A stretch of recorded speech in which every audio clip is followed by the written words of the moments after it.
friends, and welcome back to my homestead. Today I would like to show you how I like to make my homemade apple cider vinegar.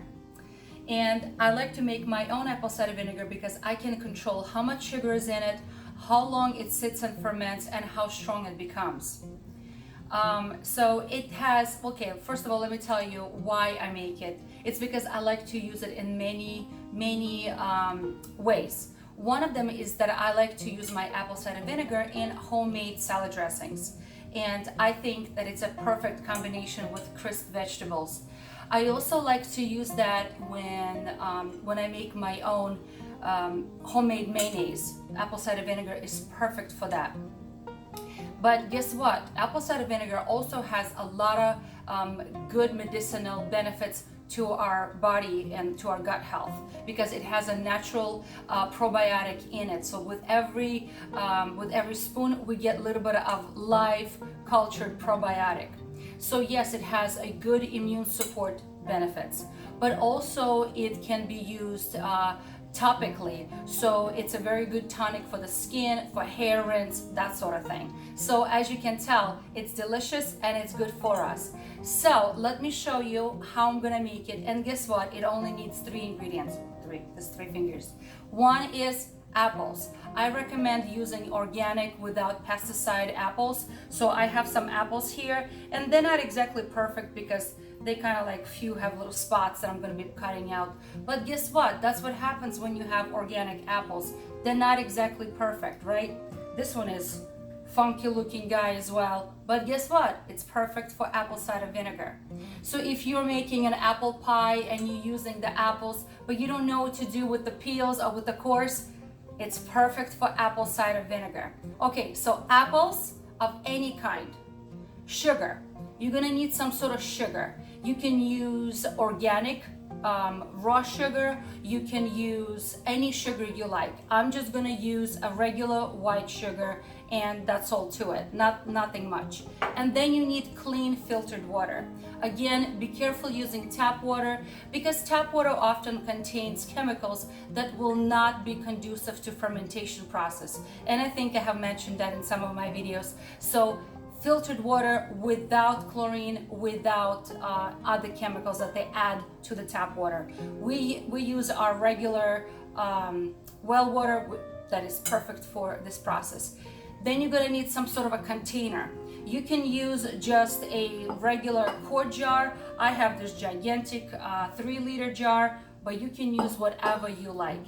And I'm gonna be using a lot today, but I will tell you how much you need just for one quart of apple cider vinegar. So what you're going to need is apple peels and apple cores of about 5 to 6 medium-sized apples. Now, because I'm going to be making a lot, I'm going to be using the whole apple. I'm going to chop up the whole entire apple. Then for 1 quart, you're going to need about 2 to 2.5 tablespoons of sugar, again, of your choice. And then you're going to need water. And you're going to be covering all of your apples and sugar in water with leaving about 1.5 inches to 2 inches of headspace. And the reason why you need that, because there will be fermentation process happening and the liquid will rise and you don't want to make a mess on your counter. And that whole process from the beginning to the end takes approximately 1.5 months to 2 months. So be patient, and at the end, you're gonna have a wonderful apple cider vinegar. So let me show you how I'm gonna make it. So first things first, I'm going to chop up my apples. Now again, if you choose to use apples for something else, like a, I don't know, say apple cider, the apple pie or apple sauce, and you are using the apple itself, but you just have a lot of apple peels, so this is perfect for that. But I'm going to be using everything in mine. So it's just going to take me a minute to chop everything up. I've never made an apple cider vinegar myself until last year, and once I made it, I realized how much I love it. I absolutely loved it. It was very mild. I know a lot of people will just take a tablespoon of apple cider, mix it with a little bit of water, add a teaspoon of raw honey, and it will literally, I'm not kidding, it tastes just like lemonade. And it's good for you, and it's a good probiotic, it's a good immune booster, and especially this time of year, you know, it's a cold season, and there's so many apples right now, and everybody's going there apple picking. However, just guys, please be careful with your apple picking. So many apples out there are sprayed, heavily sprayed, because remember, consumer always wants that perfect apple. Everyone wants that perfect apple, and unfortunately, a lot of farmers spray a lot of pesticides to provide that perfect, flawless apple. Well, guess what, friends? I have a couple of apple trees, and most of my apple trees that are not sprayed do not produce perfect apples. Why? Because I do not spray them with pesticides. So when you go into a farm and you're picking your perfect apples, just keep that in mind, that you may be picking. So see how this one's a little damaged? So I'm just gonna cut that out because I don't want to put it in my apple cider vinegar.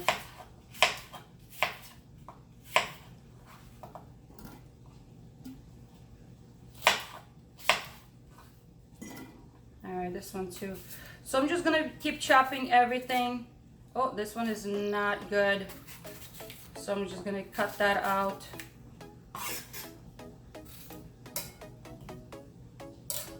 All right.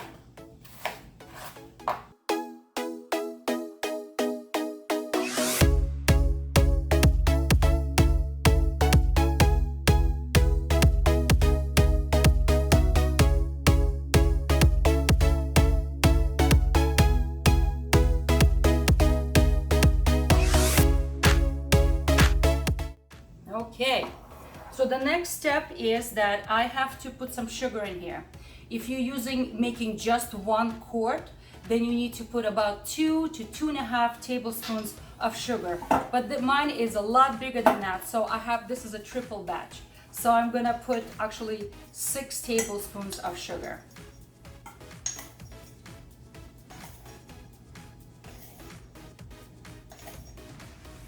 A little bit more.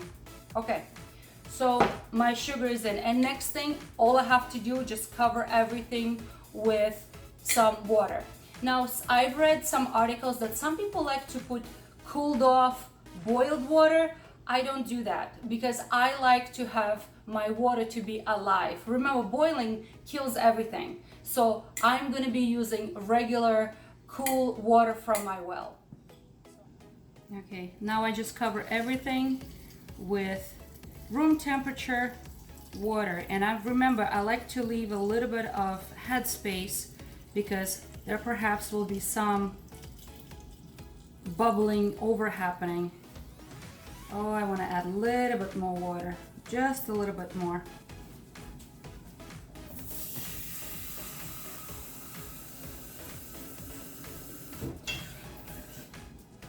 Okay, just a little bit more water.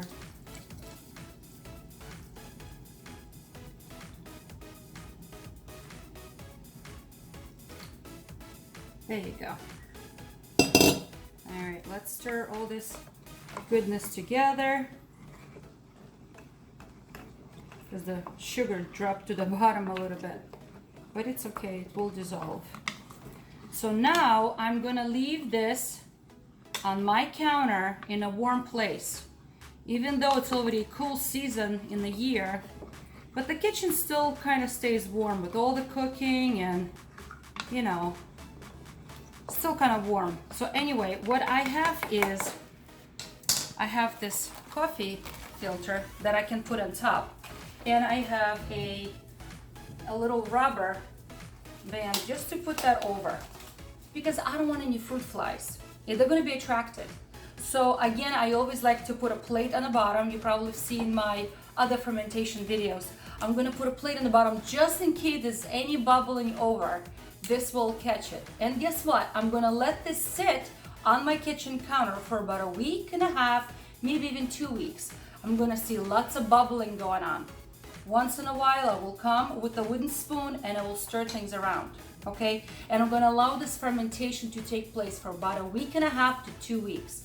And at that point, I'm gonna remove my apples, and this liquid will turn yellowish, kind of golden color, maybe even pink tinge. Why? Because I have some red apples here. It's gonna be a beautiful color, and it's gonna have that sweet smell to it. But it's not done yet, because after that, I'm gonna put the cover on loosely, and I'm gonna let that ferment for another month, or even a month and a week or so. And that's what's gonna turn my apple fermented juice into apple cider vinegar.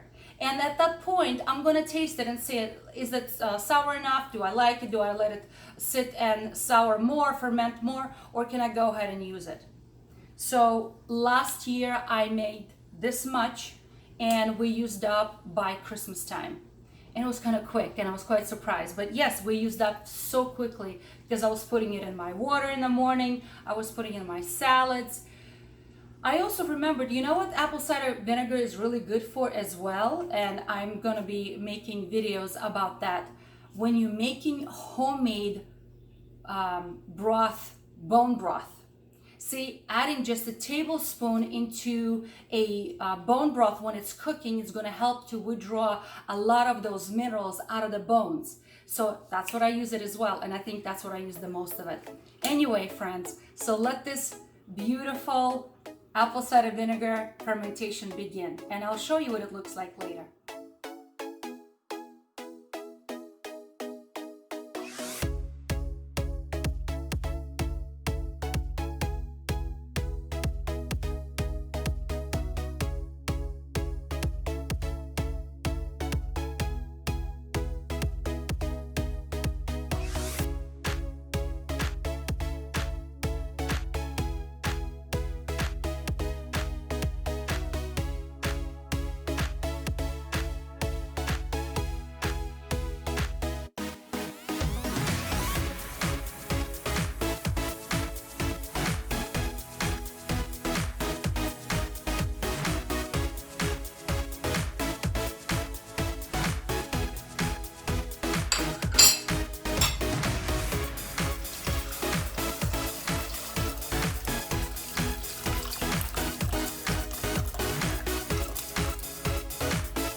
Okay, friends, so my apple cider vinegar has been strained after sitting on the counter for about 4 weeks.